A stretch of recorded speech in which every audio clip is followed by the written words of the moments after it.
में हमारे साथ वारी रिन्यूएबल और जैगल प्रीपेड दो कंपनियों के मैनेजमेंट से हम आज बातचीत करेंगे। और सबसे पहले हमारे साथ होगा वारी रिन्यूएबल टेक्नोलॉजीज़ का मैनेजमेंट और रिन्यूएबल पावर जनरेशन के कारोबार से जुड़ी कंपनी के पहली तिमाही के जो नतीजे आए हैं वो काफ़ी मजबूत देखने को मिले हैं।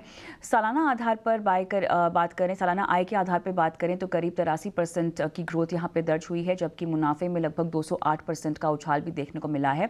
मजबूत नतीजों को कहां से आखिर सपोर्ट मिला है, ग्रोथ आउटलुक यहाँ पर क्या होने वाला है, ऑर्डर बुक की बात करें तो फिलहाल क्या स्थिति है और आने वाली तिमाहियों में इसमें कितना विस्तार होगा, तमाम मुद्दों पर बातचीत होगी मैनेजमेंट के साथ। लेकिन उससे पहले कंपनी के सफर पर एक नजर डाल लेते हैं।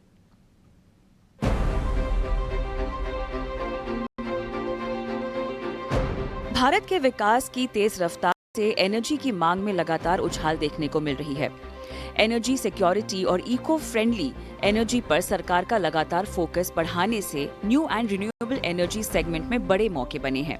इस बार के बजट में सरकार ने सोलर एनर्जी ग्रिड के लिए 2023-24 के मुकाबले आवंटन में करीब 79% का इजाफा किया है।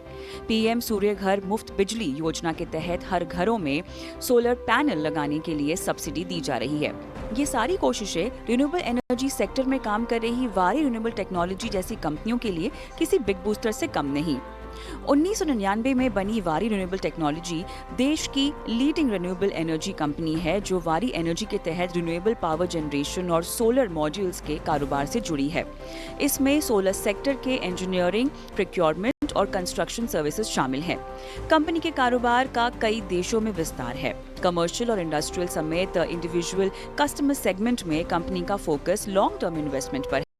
कार्बन एमिशन में कमी लाने की कोशिशों को बढ़ावा देने के साथ साथ कंपनी रूफटॉप और ग्राउंड माउंटेड सोलर प्रोजेक्ट्स समेत ऑफ साइट सोलर फार्म लगाने के काम में भी जुटी है। वारी रिन्यूएबल अब तक 600 से ज्यादा मेगावाट के 10,000 सोलर प्रोजेक्ट्स लगाने का काम पूरा कर चुकी है। कंपनी के पहली तिमाही के नतीजे अच्छे रहे हैं। अच्छे नतीजों को कहां से सपोर्ट मिला है, ग्रोथ आउटलुक क्या है, क्षमता विस्तार की योजनाएं क्या है, इन तमाम मुद्दों पर चर्चा के लिए हमारे साथ जुड़ रहा है वारी रिन्यूएबल का मैनेजमेंट।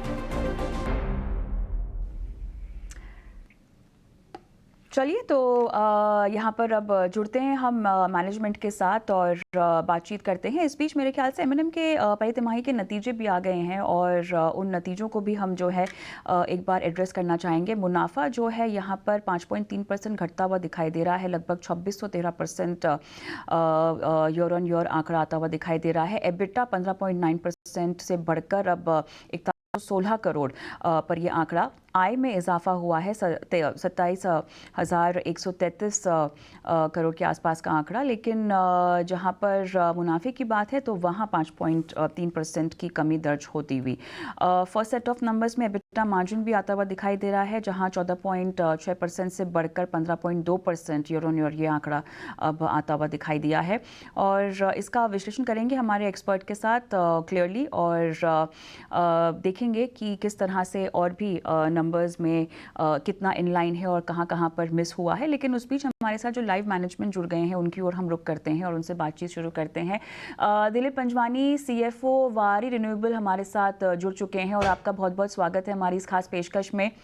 चर्चा की शुरुआत आपके दमदार नतीजों के साथ ही करते हैं। ग्रोथ रेट जो दर्ज हुई है, अब ये बताइए ये मोमेंटम 80% प्लस का क्या आगे भी हम दिलीप जी बरकरार रहता हुआ देखेंगे, और अगर ऐसा है तो इसके पीछे क्या फैक्टर्स जानना चाहेंगे?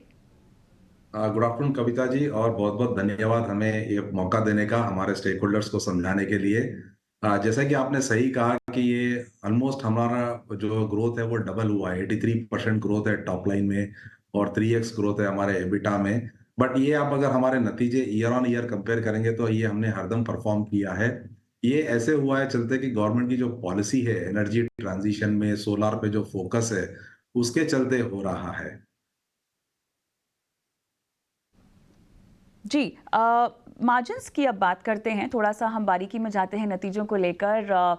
ये जो मार्जिन्स के लेवल है, क्या इनको भी हम कह सकते हैं कि इसी दायरे में आगे घूमते हुए दिखाई देंगे, या अगर कोई अपसाइड है तो उस अपसाइड का आंकड़ा आप क्या देना चाहेंगे दिलीप जी?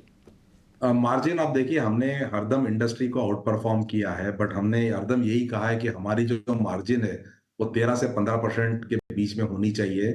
और उसके बावजूद हमने इस मार्जिन को बीट किया है इस क्वार्टर में भी। और उम्मीद है कि हम लोग 13 से 15% के बीच जो वॉल्यूम ग्रोथ है हमारा, वो हमारा सिग्निफिकेंटली डबल होते जा रहा है वॉल्यूम। इवन आप हमारी अगर ऑर्डर बुक देखेंगे, जो हमारी 2.1 गीगावाट ऑर्डर बुक है, वो पिछले साल से हमारी डबल से ज्यादा की ऑर्डर बुक है। 800 मेगावाट पे थे हम पिछले साल इसी समय पे, और अभी हम लोग है 2.1 गीगावाट पे। तो इंडस्ट्री जिस तरह से ग्रो कर रही है, वो बहुत फिनोमिनल ग्रोथ है इंडिया के लिए। एंड ये सब सोलार एनर्जी ट्रांजिशन की वजह से हो रहा है रिन्यूएबल सेक्टर में।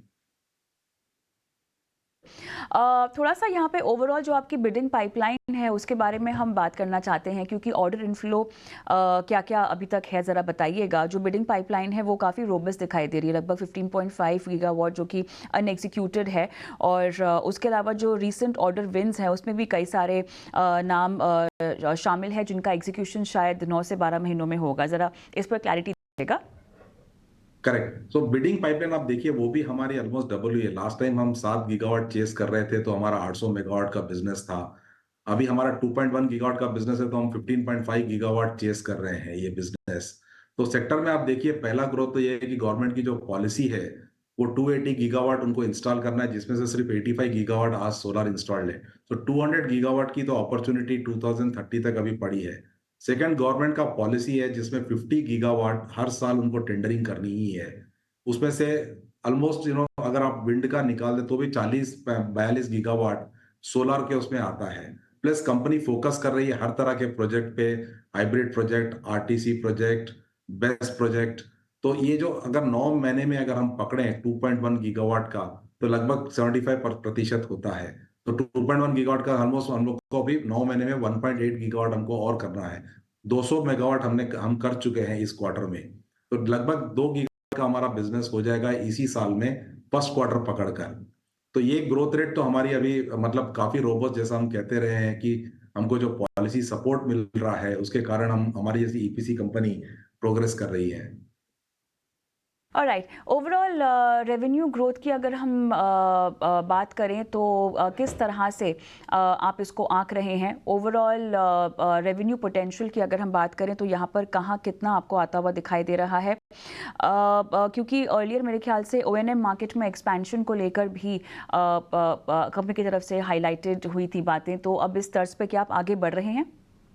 सो ओएनएम तो हमारा बहुत अच्छा टेल बिजनेस है, जो हम लोग 580 मेगावाट पे अभी हम लोग बैठे हुए हैं।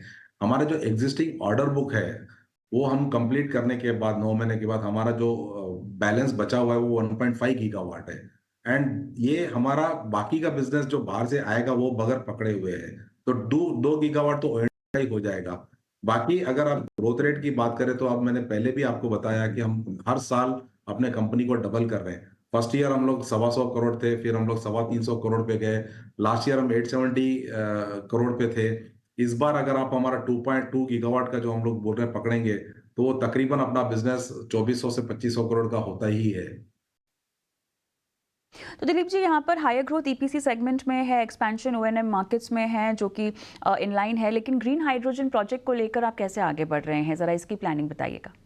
ये जो ग्रीन हाइड्रोजन प्रोजेक्ट है वो तो एक वन ऑफ हमारा पायलट है, बट आप इंडस्ट्री ग्रोथ में आप देखिए अभी सारे कॉर्पोरेट्स हाइड्रोजन की तरफ फोकस कर रहे हैं। हाइड्रोजन के बाद ग्रीन अमोनिया, वो दोनों हमारे लिए ईपीसी की एक बहुत बड़ी अपॉर्चुनिटी है, क्योंकि ग्रीन हाइड्रोजन के लिए वापस आपको सोलर और रिन्यूएबल एनर्जी चाहिए, जो वारी जैसी कंपनी ही कर सकती है।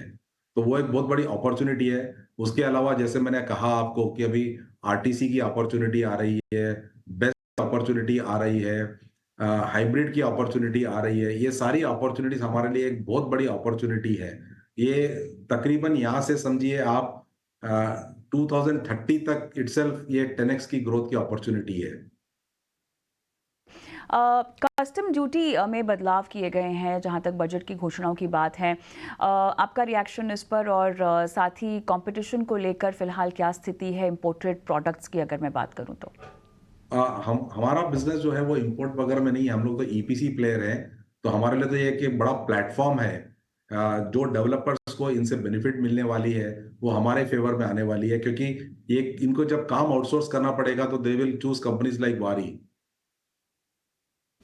बिल्कुल, चलिए भविष्य की तमाम शुभकामनाओं के साथ इस चर्चा को यहीं हम रोकते हैं। बहुत-बहुत धन्यवाद आपने